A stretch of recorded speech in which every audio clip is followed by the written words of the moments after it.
Gracefully and Frankly is made possible by the Canadian joint formula Sierra Sil. It's all about the integrity, the product, the testing, and the promise you'll feel a difference in your joint pain within 14 days or your money back. Oh, and there's a link in their FAQs to help choose which one is right for you. Find them at sierrasil.com. Sierra, like the mountains, and Sil, 1L, like silicon.com, and get 10% off your order with the code GF.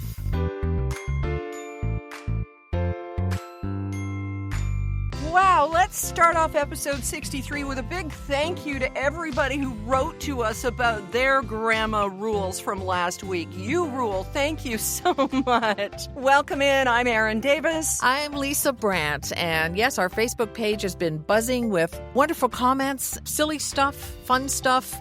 It's the place to go, Facebook, Gracefully and Frankly, and we meet you there every day. We thank you for that. And we've got a great show lined up for you today, including CEOs who should have kept their mouths shut. And we're talking about Wendy's and the guy who suggested that, yeah, of course you should eat cereal for dinner because of greedflation. You can't afford anything else. Right. Girls and chicks. Yeah. I think it's a younger woman thing, but I'm not a fan of calling things girl thing and chick thing. Yeah, why Lisa thinks that's the case. Hey, daylight saving time is coming this weekend. Got a few little prep tips. I found the secret to operating my husband. You did? Do you have to unplug him and plug him back in? No, he's got a battery pack. Okay. It's very simple, and maybe it will work for someone else as well. And speaking of feedback that we had, 3 words that you would tell your 18-year-old self. We're going to share some of that. And of course, you were filling us in on the grandma rules that people have gotten. But boy, Carol Ritchie sent the nicest email. Hi, Carol. Nice to have you listening. Carol got her envy pillow last month, and she says, now I understand the fuss. It's wonderful, and what fabulous customer service they offer. She can already see a difference on her face in the morning, and her Fitbit tells her that she has been sleeping with fewer disruptions since using the envy pillow. So she's really grateful for the recommendation from us, and she's loving her envy pillow, ENV. Why? Envy. Don't be fooled by the others. Go to envypillow.com. Do their questionnaire. Find out which one is right for you. And they do have a guarantee if you don't love it. All right. And be sure and use the code GF for 10% off. Well, you almost had a visit from me this week. You nut. I know. Lisa, I'm running away from home. Can I come and stay with you? But, first I should preface it by saying there's nothing wrong at home. Rob and I are fine. The dogs are fine. Everything is fine. It's just like, I'm getting the February blahs about a month late, I think. Well, I get it. I just gave you a little bit of reality. Like, you are welcome here anytime, but I do have work. So if we plan, a visit and then, I don't know, maybe do another Facebook Live or something. I think we could. I think that would be fantastic. But to be fair to me, this week, if I had come, what was it, Monday? Like 19 degrees there. It was the same temperature as Palm Springs. We're sitting here at 4 and 5, and we had snow on Sunday, and it's just like, get me out of here. This is not what Victoria is supposed to be. Wine, wine, wine. No, but it does affect us. It does. I mean, we had a couple of weeks of really dull, freezing weather, and everybody was just moping around, nobody going outside of their houses except to take the dog out, and I totally get it. Yeah, everything's messed up, but holy Moses, people out there in their shorts and probably thinking about mowing their lawns and stuff. I should have taken a picture of how Derek was dressed when he went to get milk. It was unbelievable. And he's like, okay, I have to dress a certain way when you're with me. You're not going with me on this trip. It's like, oh my goodness. Just put on a hat, too, so nobody recognizes you. So it's like summertime flamingo shorts, T-shirt, a windbreaker, and a sneakers and tall socks. And oh, no, tall socks. Okay, Bermuda shorts and tall socks. You had me there. Yeah. It's a guy thing. But part of the thing with wanting to plan last-minute travel, first off, there's surge pricing, and we're going to get to that and the whole Wendy's thing in this show as well. But it's so daunting for me to consider traveling alone. And, if I did a road trip, if I went up island, I'd be taking the dogs with me. And I know I can do it. Yeah. But you know what? The travel industry really isn't set up for people to travel alone, especially, I think, women. What do you think? I agree. and you pay more Yes. for your room and for so many other things if you travel by yourself. I did a solo travel once, but it was pre 9/11. I went to a resort in Cuba. I was going with a girlfriend and she bailed at the last minute. And so I just went. But it was totally different. It was a different world. You know, I was single at the time, and my main concern, of course, was safety. And so I was a little extra careful. But now it's just solo travel has become like a niche industry where they can just charge you niche pricing. Yeah, there's that. And then when you look at cruising, holy, you pay a single supplement that is unbelievably unfair. I would love to see chick trips or something, some kind of a women's travel industry, but we wouldn't call it chick trips, would we, Lisa? I think there is an industry, but no, we wouldn't call it chick trips if you want me to go. This whole chick boss, girl dinner, all that kind of stuff really bugs me. I know it's not our generation that's speaking this way, but there's a chick boss cake or something and a dinner chick something and the whole thing. Okay, let's unpack this. What bugs you about it? Women, especially younger women who have worked so hard in our tailwinds to make sure that they're taken seriously, that they're respected, the whole Me Too movement, the whole respect me, don't call me a chick, don't treat me like a girl, I'm not a girl, I'm a woman. And then they also come out with all this chick girl stuff. And it bugs the crap out of me. It's like, which one are you? Are you the chick boss or are you the woman who has earned her right to be in the boardroom with all the guys? That's a really good point. And I saw that with vocal fry when women started talking like girls or like What do you this mean? and stuff. When we fought so hard to be heard in that boardroom, and then you're going to sound like that. Yeah. Like you're not even sure you want to be heard. That rang true to me. But let me frame it like this. Is it possibly a case where taking ownership of chick and girl is empowering, as in when the Black community can call each other the N-word and we cannot or wouldn't want to, let's make that perfectly clear, because they own it and it's empowering to them to be able to say something that others cannot. Okay, I get that in a way, but everybody can say chick or girl. I get that to a degree, but it didn't have the history that word had. But I do see where you're going with that. And there's another word, queer, for example, that used to be a pejorative, and now the gay community's taking it back. Right. I think queer and the N-word have a lot more in common than the N-word and chick. Yes, you're right. It's a false equivalency. I'm just talking about it in terms of being empowered, taking back your power. Right. We got deep fast here. How about talking cereal for dinner? Maybe I'll get my girl dinner. Yeah.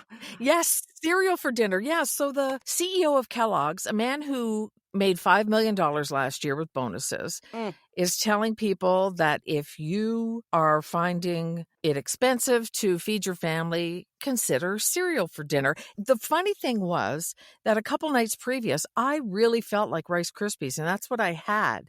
But it wasn't an economic decision. It was a grown-up deciding to have cake for dinner or whatever she wanted, you know? Yeah. I understand where it's coming from, but why didn't he come out and say, look, these cereals of ours, these 3 or 2, have low sugar, high fiber, riboflavin, or have a marketing person do it? Why have the multi-gazillionaire CEO come out and say, hey, poor people, Yeah, let them eat flakes. Right? Right. And Kellogg's, as a matter of fact, really doesn't have many cereals that don't have a ton of sugar, although they have one in the States only. It's called Kellogg's Special K0 Cinnamon, but it's not available in Canada. That's weird. Yeah, well, you find if you go to Target in the States, they've got all sorts of stuff, candy and all sorts of foods we can't have. Cereal, this is a sweeping statement, is garbage. Yeah, more or less. It just is. It's just filled with sugar and filler. And really, remember the whole thing about, I can never remember the name of it. It starts with V. It sounds like vortex. Vector. Thank you very much. You're welcome. Roger Vector. Vector cereal, they were saying, it's got all this, but what the fine print says is that if you add milk. And did you know, if have you ever looked at the sugar grams on skim milk? The No. sugar in skim milk, which you think is so healthy for you, is astronomical. Really? Yeah, so there are, as you say, a few healthy choices for cereal. And I totally get what this guy is saying as well, that it is a cost saving measure. But look at where we are, where we're talking about instead of vegetables. And he's saying, yeah, put some fruit in it. Here's a guy who probably has no idea what a pint of strawberries can cost you. Yeah. And it's a healthy meal, but it's just the message. And so why did he put himself out front? You know, if I were his marketing manager and he said, look, this is the message we want to push. Cereal sales are down, kid. We got to do something. Let's take advantage of the high prices on the produce aisle or whatever. And I would say, okay, I'm going to do some research first. I'm going to find some actual facts about what's in some of our products so that I can speak to it, not just say, oh, eat cereal. It's great for you. The kids will love it. Yeah. Yeah, that was a major, major PR screw up. And then there was Wendy's.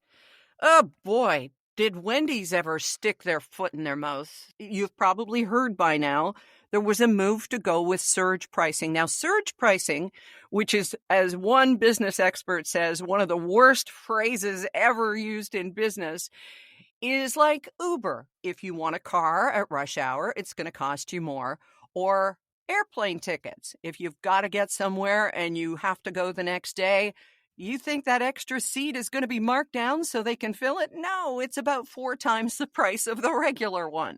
So Wendy's was talking about their prices being higher during times when people are more likely to line up and get their food. And what a tremendous mistake that messaging was. They're saying, oh, no, that's not what we meant at all. We meant it's going to be lower at other times of the day. But boy, that is sure not how it came out. Right, because they called it dynamic pricing, right?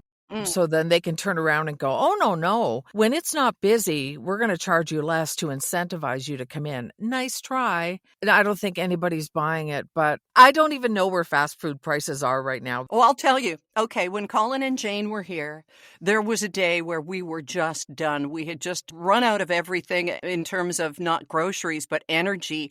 And we had to deliver a car to the airport for some friends who were coming back. And I said to Rob on the way home from the airport, let's take the kids to McDonald's. We've never, ever done that. We are not fast food fans at all. Well, a chicken sandwich, grown-up size, with fries, and then Jane's Little Happy Meal, which had a really good toy, by the way, 2 little puzzles, so that was good, came to like $17. Oh, my I know. goodness. And Rob said, oh my God, do you know what a family of 4 meal is here? It's about $50. Wow. I know. I had no idea, Lisa.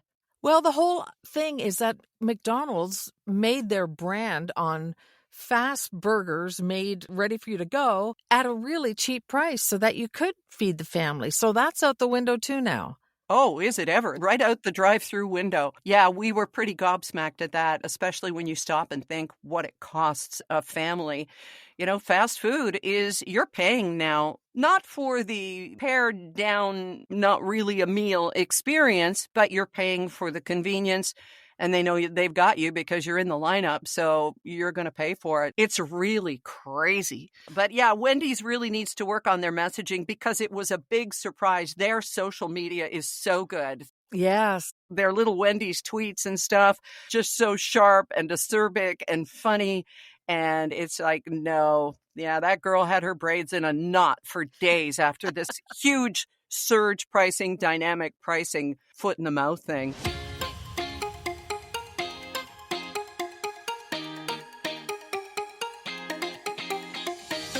Something else we discovered when Colin and Jane were here, and yeah, we did feed them cereal because that's what they like, but Yep. of all the things that come in resealable bags that, you know, really don't have to be, like, I don't know, M&Ms, cereal bags, why are they not, for the most part, resealable?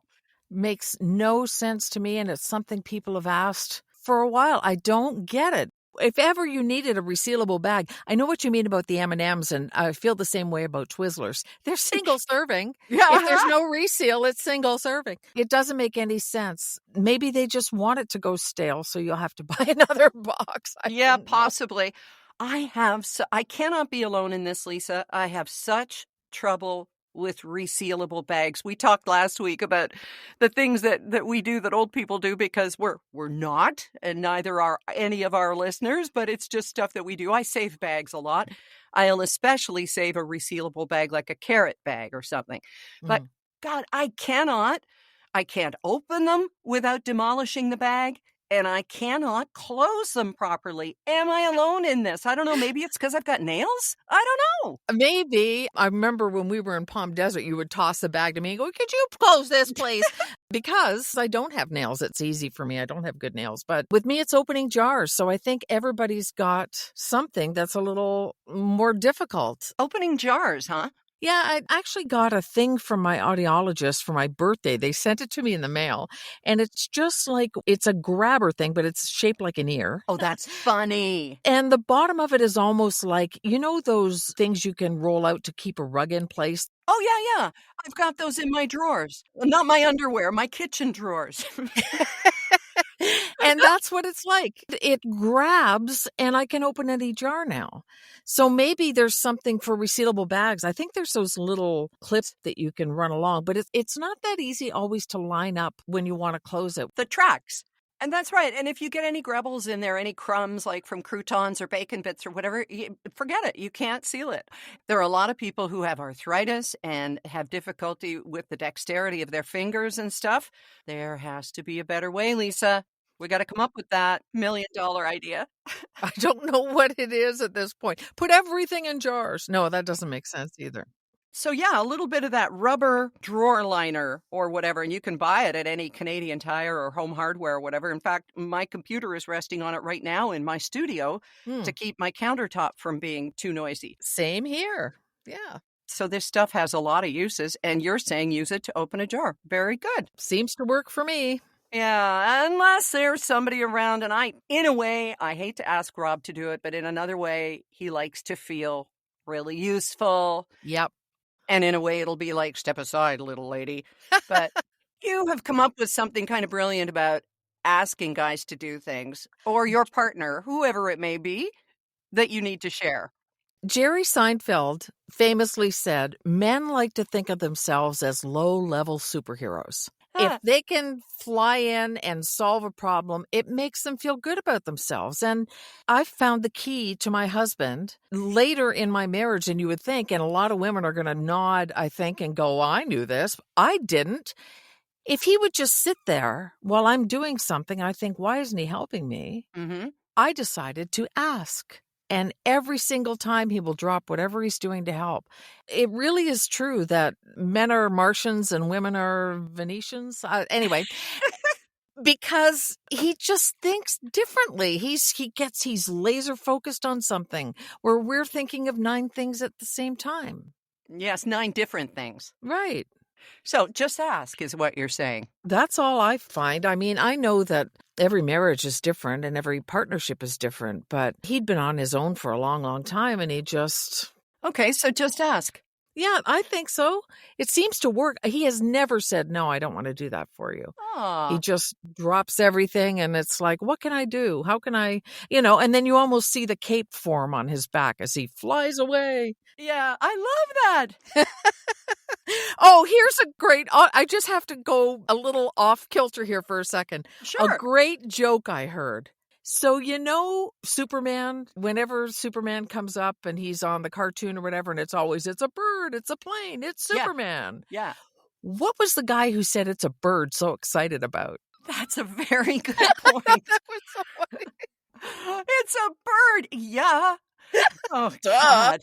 Well, it was a different time, Lisa. Maybe that was excitement, okay?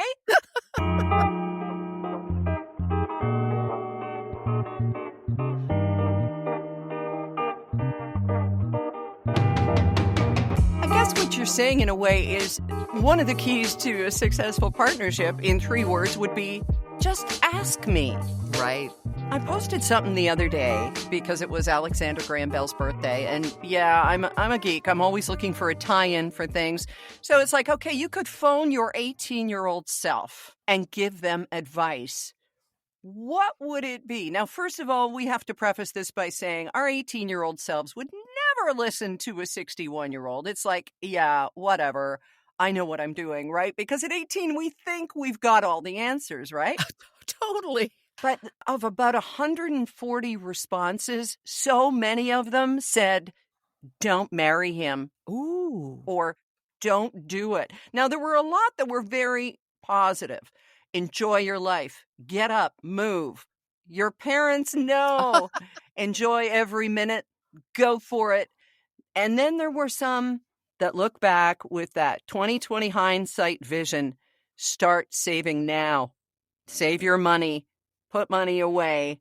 And boy, that's the way a lot of people look back at their lives and look at what they frittered away and wish now that they had it. Mine would be stop your worrying, or it works out. Worrying so much about the future, missing the present, and the future stuff just takes care of itself. I mean, there's not much you can do about it except the best you can do today. That would be mine. What's yours? Believe your dreams. And I know that sounds so fortune cookie. It would also be, it gets better because of the crippling self-doubt and all of that really took over my life for the longest time.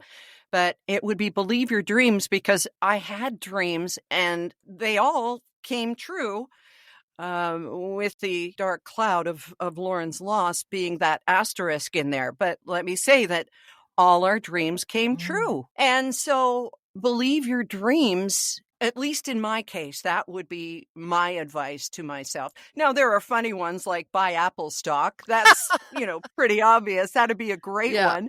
When it comes out, buy something called Apple and it's not at the grocery store. Others are just, take some risks. Yeah. He's the one.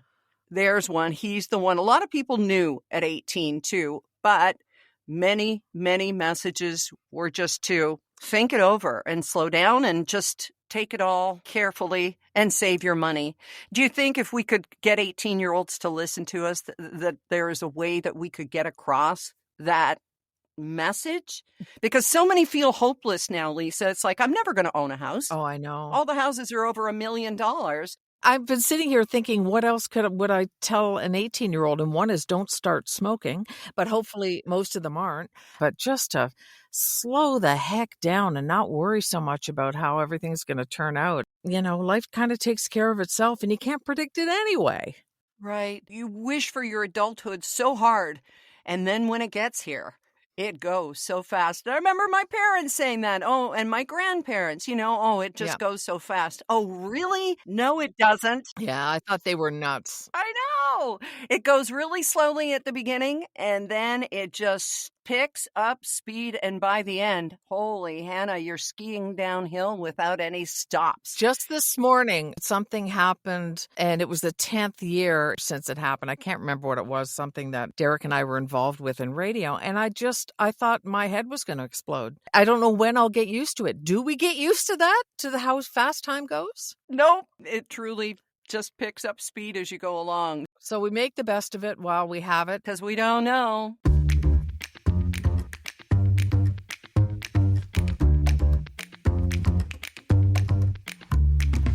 Well, we do know when the end is coming this weekend to Standard Time. Standard Time ends on Sunday, and daylight saving, no S, it's not an account at a bank. Thank you, I've had my rant.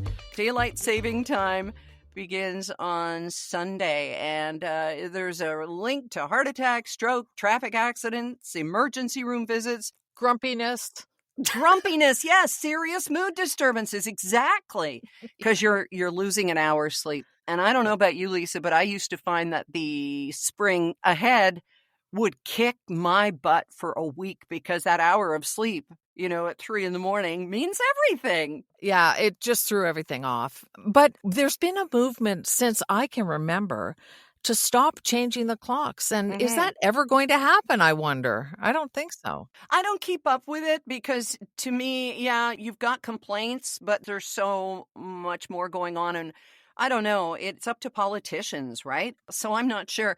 And just think of the PVR and all of the things that you record out of the States and stuff and how screwy it would be. And I realize that there are provinces, and I'm thinking of Saskatchewan, that don't change. And it just kind of, I would think it would be very complicated. I don't know.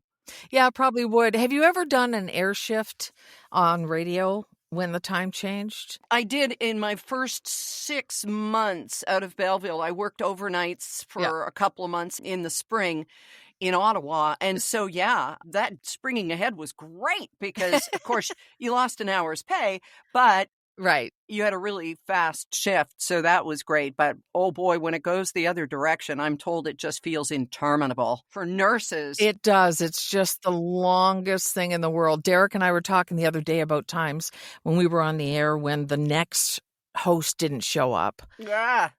And I remember the clocks going back an hour feeling like that Yeah, as well, too. no kidding. Yeah. Well, there are some things that you can do to kind of prepare your body. You've still got a few more nights to do it. Sleep well beforehand, they say, if you can. And I know some people are rolling their eyes going, I wish. Thank you, menopause. Gradually adjust your schedule so that you're going to bed about 15 to 20 minutes earlier every day, which for you would be supper time. You're so early to bed. I'm sending you a text at 6:30 my time and I'm going, nope, there's no way she's still up. It's 9:30 at home for your home. I'm awake. I'm just not with my phone. See, you're doing something really good. That is for your sleep hygiene. You're supposed to limit or go device free for at least 30 minutes before bed. So you do that? We try an hour. Yeah. Good for Yeah. you. Working on it. Well, at the risk of getting too personal, what are you doing for that hour then? Reading. Not on an electronic device? Well, on a Kobo. Ah. But it's not like lit up or anything, so you still need a light on to read it. Uh-huh. And yeah, so it's like reading a book. Oh, okay. You're supposed to keep a stable routine to get ready for bed every night. Yeah. Limiting or avoiding caffeine and alcohol, especially in the afternoon and evening. Although we don't recommend alcohol in the morning either. Jeez. No. And blocking out unwanted noise and light from your bedroom, using accessories like a sleep mask, earplugs, that sort of thing, and a healthy diet. Try not to eat spicy foods in the evening. Eat dinner at least a few hours before bed. And of course, sodas have caffeine too, many of them. Look at the label. So, in other words, all the stuff that we should be doing every day, that we know we should be doing every day, Exactly. but we're human beings and we don't quite always make it. Right. Hey, something else happening this weekend. I don't know if you'll stay up, but the Oscars, and they're starting an hour earlier now. They're starting at 7 p.m. Eastern time. Yeah, definitely watch the opening. I love Jimmy Kimmel. He was my mom's favorite. And so, Aw. yeah, definitely going to be watching it. What about you? Oh, for sure. Are you kidding? Except it all depends on what NASCAR does. Oh, come on. You're a good wife. Well, it's the only thing that he really loves. And it's not a big sacrifice to me to say, just watch it. I've got lots of things to do. Well, that's good of you. I'll tell you, I've been catching up on a few Oscar-nominated performances and movies. Annette Bening in Nyad is unbelievable. Really? The story of the marathon swimmer Diane Nyad and her quest to become the first person to swim from Cuba to Florida. It's just an incredible performance. And yes, Lily Gladstone was great She was. in Killers of the Flower Moon, but it was a very understated performance, which it had to be. And we're also marking firsts in awards territory for her and for Indigenous people. And I completely get that and respect it. I just wish that this was Annette Bening's year, because what a performance. Just to get in a bathing suit at 65 on screen in Hollywood. Come on, I think that deserves something all on its own. Have you seen The Holdovers? Paul Giamatti. Oh my God, that was so good. You saw it, I guess? Yeah. I thought it was really good as well. Yeah. Yeah. Just an understated kind of, well, there was a car chase, but it wasn't the kind you think of. And that eye thing that he wears, it's actually a huge lens that made him look like his eye was looking Yeah. off in another direction. And he could not see out of that eye every day. So what we're talking about is The Holdovers. If you haven't seen it, I thought, oh God, is it a zombie movie? I do not want to see a zombie movie. It's a sweet movie about a guy who's stagnated almost like Bryan Cranston's character in Breaking Bad as far as his potential goes. And he ends up having to stay over Christmas with the kids who don't have anywhere to go at this boarding school, and adventure ensues. And a lot of really great heart stuff. It's not just kind of like a wild weekend vacation kind of a movie. No. It's getting down to humanity and the connection that exists that you never think will. And it's a lovely, lovely movie. It's really good. It really is. Surprising. It was unpredictable. Another thing that I love. Me too. Well, we're going to wrap it up for this week. If there's something huge that happens on Sunday night, you can bet we're going to jump in and do an extra episode on Monday. I will drag you in here. What? What? Nothing. We'll see what happens. Hopefully nobody will punch anybody. Are you sure you've never been a parent? Because you just blew me off in the most parental way ever. We'll see. That means no. Mom, are we going to Disney? We'll see. We'll see. Yeah. All right. Well, we'll see you next week here. And our sincere thanks to Sierra Sill once again. And to MV Pillow, of course. Helping you have a good night's sleep no matter what the clocks are doing. So you have a great one, and we'll talk to you again soon. All right, I'm Erin Davis. I'm Lisa Brandt. Bye.